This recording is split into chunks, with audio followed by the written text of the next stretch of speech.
Donc merci beaucoup. Asalaamaaleykum. Bon tey moom dañ doon def jublu li nga xamante ne administration moom lay wax muy passation de service. Sous-préfet des Almadies convoqué ñu woon ñu ñëw doon ko def malheureusement nag ni mu demee moom neexul mais quand même préfet bi a vraiment eu la hauteur pour gérer cette situation-là parce que ñoom bi ñu njëkkee ñëw ils ont créé un blocage par l'intermédiaire du secrétaire exécutif sortant laajte PV assemblée générale bi avant mu doog a jël parole mais ñu yëkki PV assemblée générale bi jox ko may fàttali man document yi ma yor man bi may def passation de service ak ñoom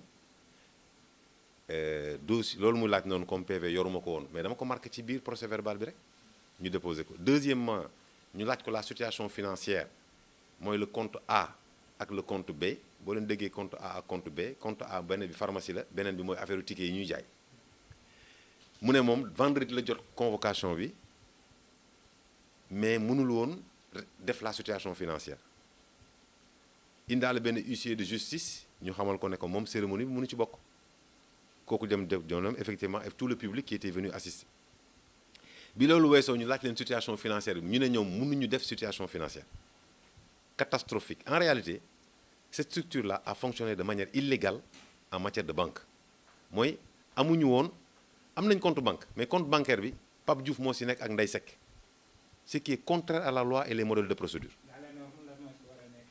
Le médecin-chef d'abord le secrétaire exécutif ensuite le trésorier te loi bi daf ne médecin-chef mooy denc chéquier bi médecin-chef bi ñu ko yoree nee na moom mooy yokk seen chéquier mais musul signer chèque c'est-à-dire que ñii ils utilisent l'argent liquide en réalité ils veulent jouer quoi ils veulent pas faire une situation claire mais ñu topp leen ci seen logique rek ñoom ñu ne nañ oo ko moom le secrétaire exécutif sortant génn ne moom mënul woon def situation parce que dafa amoon 2 jours vendredi lañu ko jox convocation lundi mënul def situation. Le maire même a ramené les documents qu'il leur a demandé il y a 1 mois ne ko man yor naa leen seen situation jusqu'au mois de mars et février plutôt kon kay tey yéen un complément rek ngeen waroon def malheureusement c'est un jeu d'enfants des Wakamwa qui ont manipulé de l'argent de manière illégale. Non loolu moom gàcce la li ma fekk fii xaalis pour wax ko gàcce la moi en partant pour une structure parce que j'ai tout en partant pour une structure man bi ma fi jógee pour une structure qui a fonctionné après 2 ou 3 mois je les ai laissés 10 500 000 sans dette et de l'argent à recouvrer et j'ai fait la situation des employés mais ñii ils n'ont rien fait man aujourd'hui le premier acte que j'ai signé c'est de payer des agents yi nga xamante ne fay ñu leen woon pendant 2 mois et ils continuent à travailler ce qu'a attesté le major.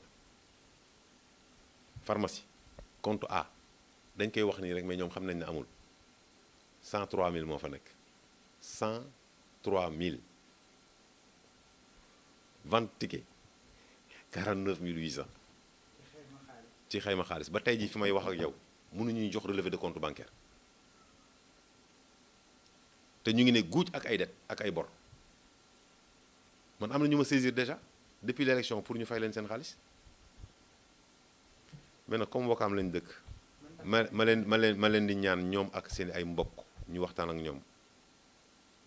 ñoom bi ñu leen fi faluñu leen fi woon muy man mii nit pour ñu ñuy fay weer bu dee lu ñu la dul fay weer bu dee loo ciy xulloo ba ci xeex kon am na teraanga bu ci am wala nga doon def de manière illégale. Nous on a garanti au préfet de travailler avec transparence globalement dans la bonne gouvernance et je les ai invités moom ak le maire ñu ñuy contrôler de manière inopinée ñun amuñu lu ñu ragal. Aujourd'hui j'hérite une situation catastrophique inexplicable.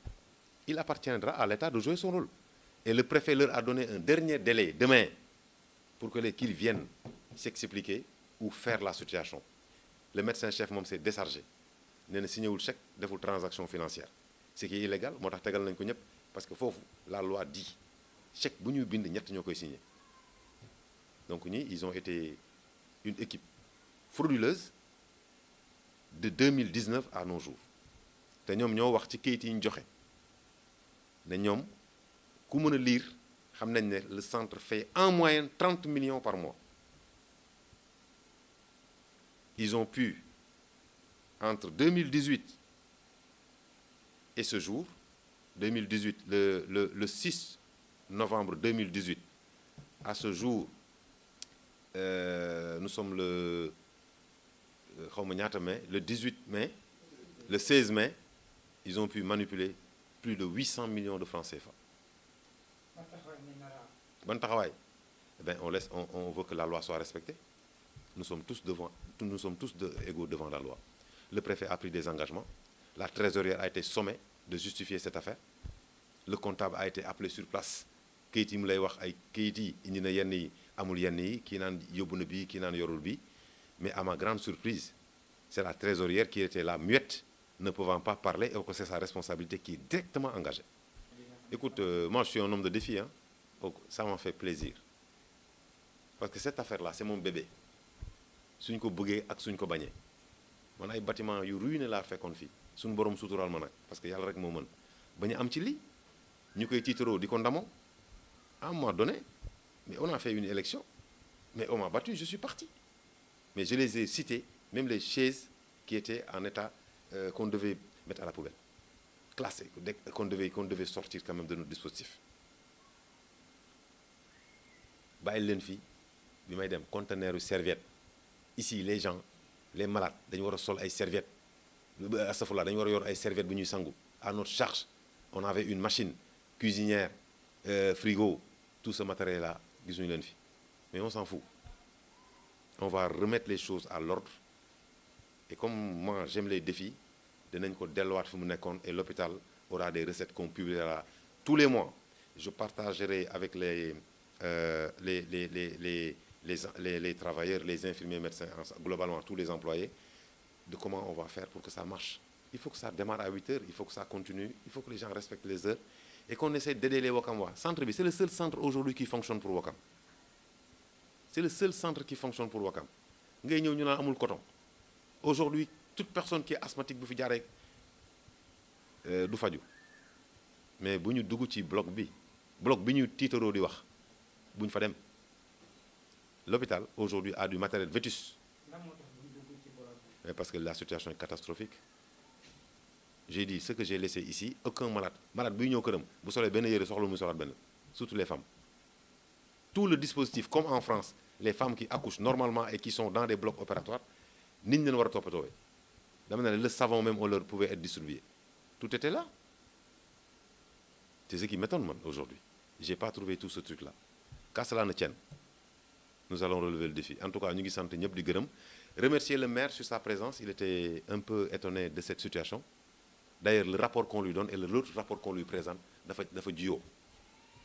Moo tax ci biir séance bi sax laaj nañ ko mu joxe bosam mu ne du ko joxe na gars yi joxe beneen. Donc demain, on sera encore là pour essayer de les aider à faire la situation. S'ils ont fait une bonne gestion, nous allons applaudir et le dire haut. Si l'argent a été mal géré, pour peser mes mots, aussi on le dira. Et on demandera à ce que la loi soit appliquée dans cette affaire. En tout cas, ñu ngi leen di gërëm yéen aussi waa OTV di remercier, comme j'ai dit, le sous-préfet, le médecin-chef du district ouest, Dr Diop qui est là, et le maire de Ouakam. Merci, jërëjëf.